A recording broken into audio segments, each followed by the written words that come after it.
Po. Attorney, komento ho ninyo, reaction ho ninyo, gaano ho ba kalakas itong naging argumento ng petisyon ni VP Sara Duterte, itong latest po, dyan po sa Supreme Court, kaugnay nga dito sa impeachment laban sa kanya, nais na ipatigil itong impeachment proceedings or itong pagdinig ng Kamara, kaugnay nga sa impeachment complaints laban sa kanya? Actually, hindi ko pa nababasa yung buong petisyon, pero base lang sa observation ko doon sa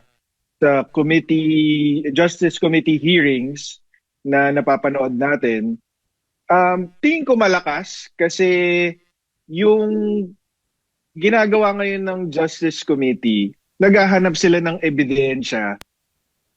Ngayon pa lang, dito sa hearing stage ng Justice Committee. So nangangahulugan na yung mga complaint, walang laman na ebidensya.